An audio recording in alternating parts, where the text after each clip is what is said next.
Bonjour, assalamu alaikum, chers internautes de Seneweb TV, seneweb.com. Nous avons le plaisir aujourd'hui de recevoir Madame Sow Sira Fall, présidente, cadre au port autonome de Dakar et aussi présidente de la commission scientifique de l'ACAPAD.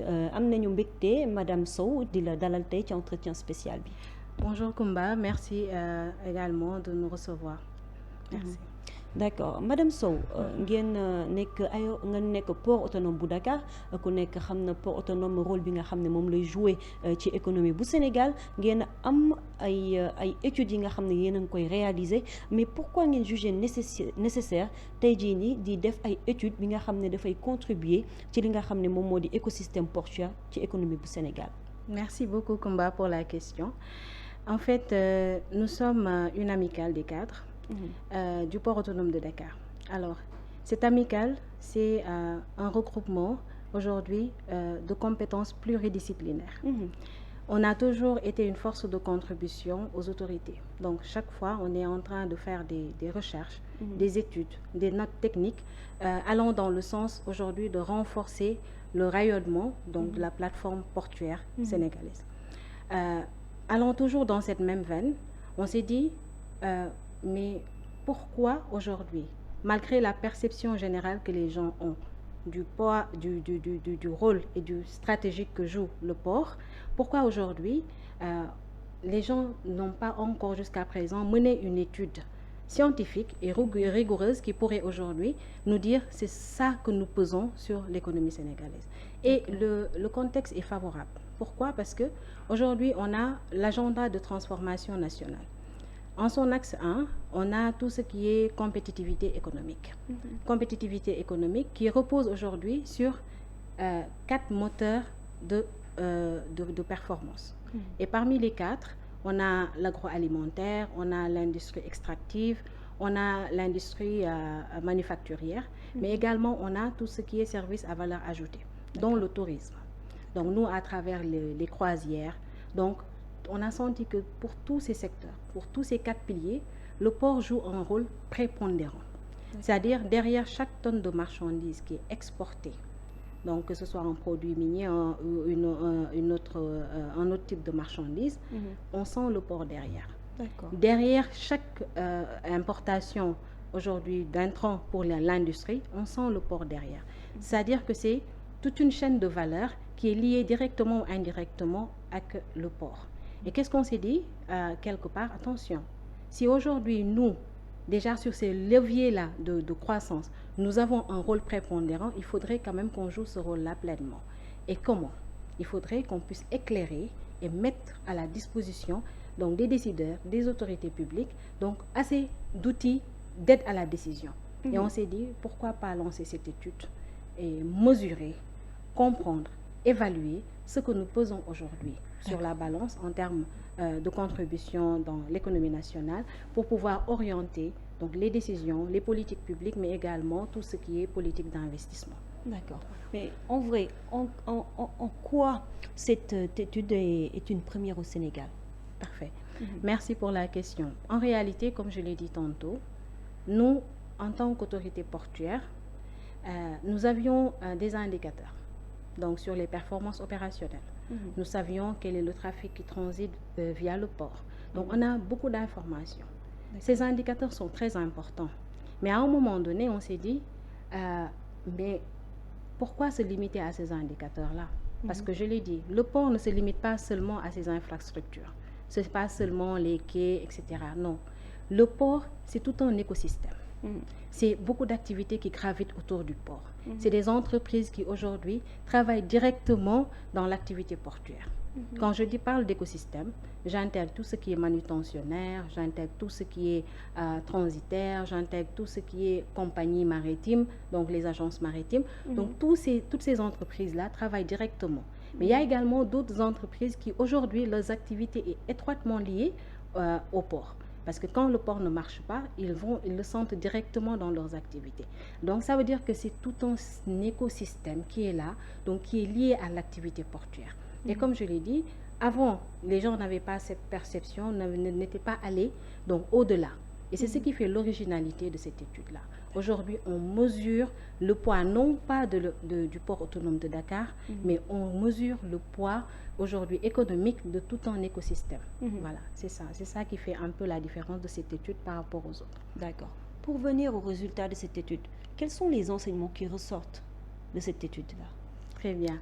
En fait, Kumba, je ne voudrais pas vraiment gâcher la fête. Donc, parce qu'en fait, nous organisons un atelier de partage, justement dans ce but. Donc, de partager tous les résultats de l'étude, mais également de pouvoir prendre en charge, en compte, donc les observations des acteurs, donc qui sont vraiment les principaux concernés, qu'on puisse vraiment avoir des contributions qu'on pourrait peut-être aujourd'hui réintégrer dans les observations et dans les recommandations, autant pour moi, qui sont déjà formulées dans le rapport.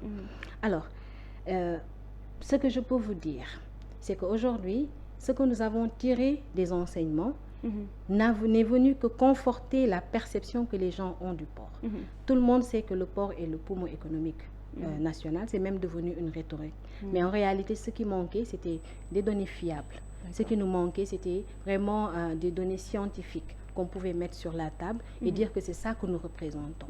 Alors, c'est ce que nous sommes allés faire. Donc, l'atelier de partage sera donc l'occasion vraiment de partager avec tous les acteurs, tous les membres, les membres de l'écosystème portuaire, vraiment les résultats qu'on a pu tirer, les enseignements qu'on a pu tirer. Et comme je l'ai dit, ce sera vraiment un cadre d'échange, de dialogue, où vraiment eux aussi ils pourront se prononcer et qu'on pourra peut-être, comme je l'ai dit, enrichir un peu le document qu'on a eu et veiller maintenant à la mise en œuvre des recommandations. D'accord. Mais pouvez-vous nous dire aussi quelle est la contribution réelle du port de Dakar sur le PIB du Sénégal, en fait? D'accord. En fait, comme je l'ai dit tantôt, je ne voudrais pas vraiment voilà, donc gâcher la fête de demain, ça c'est clair. Maintenant, ce que je voudrais, ce que je peux vous dire, c'est que aujourd'hui, d'autres secteurs sont vraiment, vraiment privilégiés. Comme lesquels, par exemple? Le numérique, la diaspora, en termes de contribution. Ce que je peux vous dire aujourd'hui, c'est que ces secteurs ne contribuent pas plus que l'écosystème portuaire. Malheureusement, c'est peut-être l'absence d'évaluation préalable qui fait qu'aujourd'hui, peut-être ces secteurs sont priorisés. Mais nous sommes convaincus, donc c'est vraiment une forte conviction après cette étude-là, que investir, renforcer le secteur portuaire pourrait développer et accompagner le développement donc, économique de ce pays. D'accord, mais en général, quel secteur bénéficie le plus des activités portuaires? Quel secteur? Je pourrais dire que c'est une chaîne. C'est une chaîne. C'est une chaîne. Aujourd'hui, on peut dire l'industrie, parce que tout simplement, c'est la principale porte d'entrée et de sortie des marchandises. Mais sachez que c'est un secteur pourvoyeur d'emplois. C'est beaucoup d'emplois qui sont créés, c'est beaucoup de richesses qui est créée, c'est une contribution directe et indirecte. Et même, il y a même également des effets induits.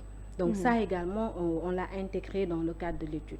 Et puis, il y a également le fait que donc toutes ces activités-là bénéficient forcément, donc, et parce que ça va irradier donc, toutes ces activités-là. Comme je l'ai dit, quand le système portuaire se développe, se renforce, donc tous les acteurs de cet écosystème-là le sentiront forcément. Donc forcément, donc, ce sera vraiment au bénéfice de tout un chacun. C'est comme ça que je pourrais le dire. Donc, parce que chaque entreprise, dans le secteur ou le service qu'il offre, donc, va sentir donc, une plus-value par rapport à son entreprise et à son activité. D'accord. Et nous allons venir aussi sur les enjeux. Quel impact est-ce que ça pourrait avoir sur les politiques, notamment sur les infrastructures et les autres affaires du genre? Merci beaucoup, Kumba. En fait, nous, ce que nous espérons, c'est qu'avec cette étude-là, que les autorités publiques puissent avoir une vision assez éclairée donc de notre contribution, de ce que nous pouvons représenter. Et aujourd'hui, comme je l'ai dit, c'est une première de ce genre. Donc, on a un point de départ, une valeur de référence. Et également, on a des portefeuilles projets, donc qui sont très structurants, qui ont été identifiés à travers la stratégie nationale portuaire, qui ont été identifiés à travers aujourd'hui tout ce qui est plan de repositionnement donc du port, mais également il y a tout ce qui est construction donc du port multifonction de Ndayane. Il y a également la mise en exploitation prochaine du port de Bargny-Sendou. Donc tous ces projets structurants là, si normalement on les met en œuvre, ça devrait encore plus impacter l'écosystème. Ça pourrait aussi plus impacter carrément le développement donc de l'économie donc locale, parce qu'il y a les ports secondaires aujourd'hui dont la gestion est confiée au port autonome de Dakar, mais également l'économie nationale, mais même l'économie sous-régionale, parce que l'outil portuaire est vraiment un levier de souveraineté économique. Également de compétitivité, mais également d'intégration régionale, parce que nous desservons également les pays limitrophes, mais également les pays comme le Mali, et les pays qui sont vraiment enclavés. Et il y a la Côte d'Ivoire qui nous concurrence aussi. Justement, donc il y a cette menace qui est là, donc qui est pressante et qui est tout le temps présente, mais quand même, nous sommes assez outillés et nous avons quand même assez d'éléments de réponse face à cette concurrence-là. Donc tout ce que nous espérons, c'est que les autorités publiques puissent utiliser en tout cas ce que nous leur donnons, qui est vraiment un outil d'aide à la décision, pour pouvoir orienter et accompagner la mise en œuvre et donc la réalisation de ces projets hautement structurants qui pourraient vraiment développer le secteur et également développer l'économie nationale. D'accord. Et maintenant, revenons sur les défis. Oui. Quels sont les défis auxquels vous faites face et qui pourraient freiner la compétitivité des infrastructures, des infrastructures portuaires? En fait, en termes de défis, je pense que, comme je l'ai dit tantôt... Interne comme externe aussi. Oui. On a beaucoup de projets, beaucoup de stratégies qui ont été déjà définies. Le schéma directeur de développement du port, on a également la stratégie nationale du port, on a également tout ce qui est plan de repositionnement. Ces 3 documents stratégiques, en fait, d'abord, le point de départ, c'était le diagnostic.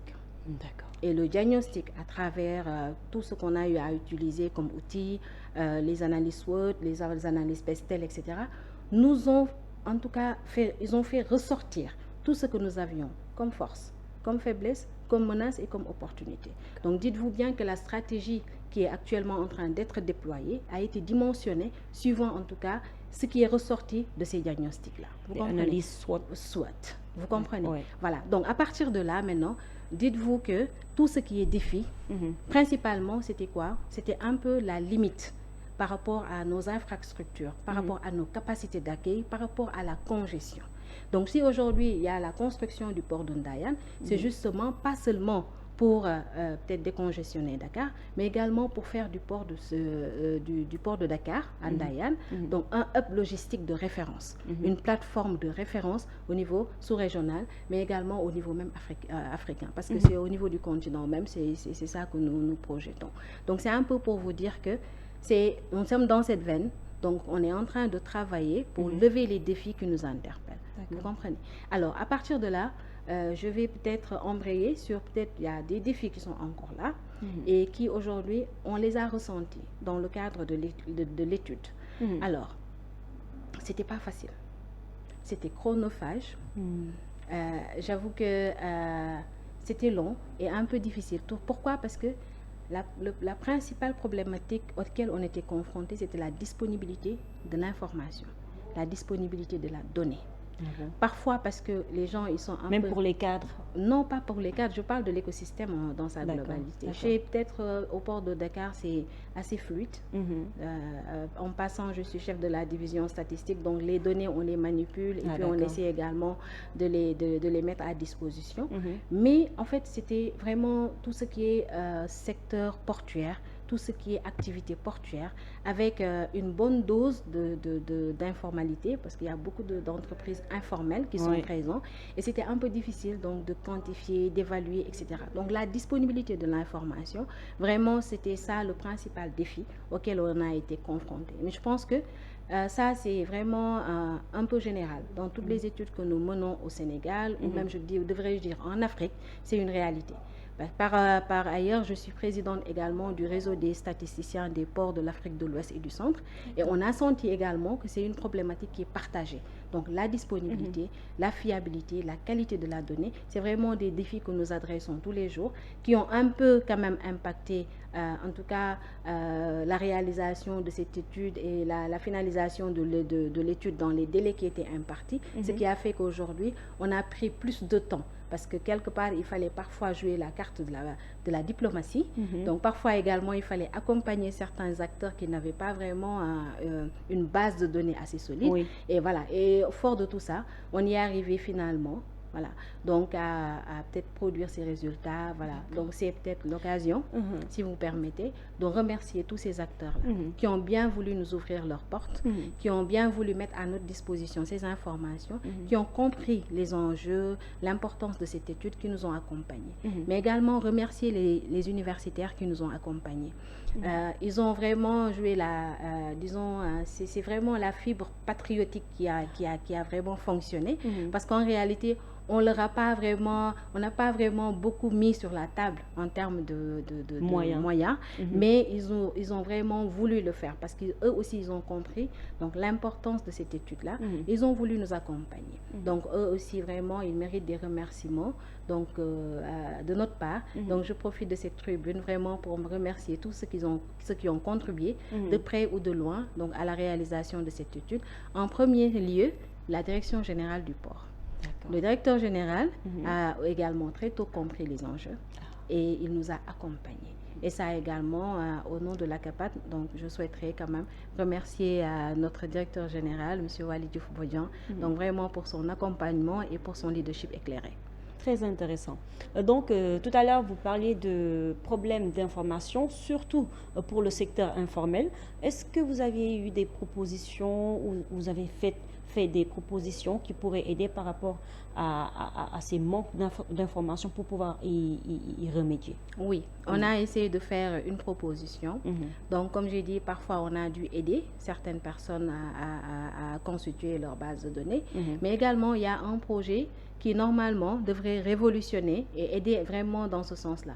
C'est la mise en place aujourd'hui d'un guichet unique, ce guichet unique maritime, donc, autant pour moi portuaire. Il y a un guichet unique maritime, il y a un guichet unique portuaire. Donc ce guichet unique portuaire pourrait aujourd'hui nous aider à collecter l'information, centraliser l'information, donc faciliter d'avoir une base de données, d'avoir une base de données, faciliter l'accès à la donnée.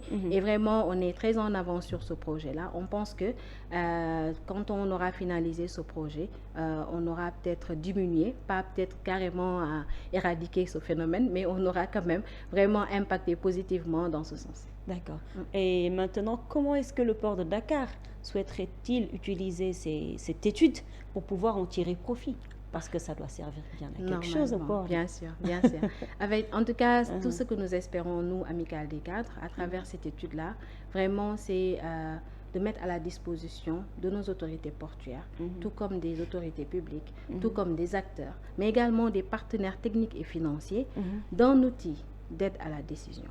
Que ce soit un document qui aujourd'hui pourrait leur permettre de savoir où orienter leurs finances, où orienter les investissements. Parce qu'il y a un secteur qui est là, qui était jusque-là, peut-être on était juste en train d'estimer peut-être sa valeur, d'estimer sa contribution, mais aujourd'hui, à travers une méthodologie rigoureuse, une méthodologie scientifique, on vous dit que c'est tel le résultat, donc on a tant de contributions à l'économie nationale. Donc c'est voilà un secteur qui pourrait aujourd'hui porter le développement économique et ça, on espère bien que ce sera un argument de négociation pour nos autorités portuaires, un argument de négociation pour nos partenaires et acteurs portuaires, mais ce sera également un document qui pourrait éclairer aujourd'hui les politiques publiques, mais qui pourrait également éclairer tout ce qui est partenaires techniques et financiers à nous accompagner vraiment dans la mise en œuvre de nos projets. D'accord.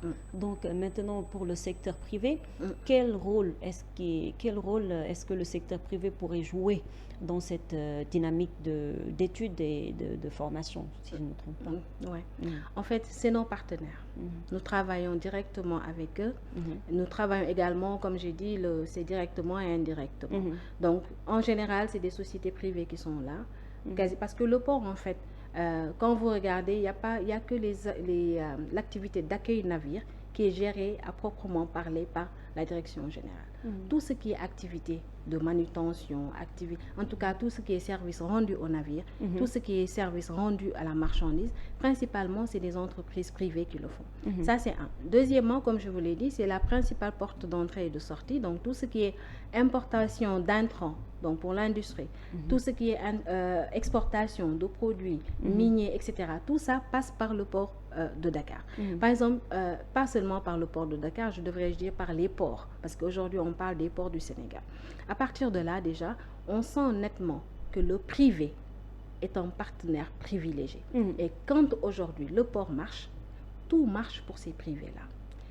Quand le port marche, tout marche pour l'industrie. Donc c'est un peu ça qu'il faut comprendre, que nous avons tous un intérêt collectif, un intérêt commun pour que le port marche. Et quand le secteur portuaire verra en tout cas la réalisation de tous ces projets qui sont dans le pipe, je pense que l'économie nationale même sentira quand même vraiment une bouffée d'oxygène. Donc ils sentiront réellement qu'il fallait investir dans ce secteur-là, il fallait le faire. D'accord. Dans le cadre général et pour tous les Sénégalais, pourquoi est-il important que les Sénégalais comprennent davantage le rôle du secteur portuaire ici au Sénégal? D'accord. En fait, tantôt, comme je l'ai expliqué, vous comprendrez nettement que le port, c'est l'affaire de tous. Aujourd'hui, quand on parle d'importation, quand on parle d'exportation, c'est vous, c'est moi, c'est la ménagère.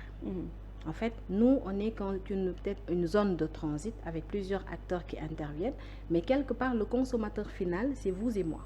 Donc, il faudrait que les gens qu'ils comprennent qu'aujourd'hui, quand on a des plateformes logistiques assez performantes, quand on a aujourd'hui des coûts de passage optimisés, si on a vraiment le niveau de rentrée et de revenus, avec il n'y aura plus peut-être de retard dans les attentes qui pourraient aujourd'hui renchérir le coût de passage, qui sera supporté par le client final.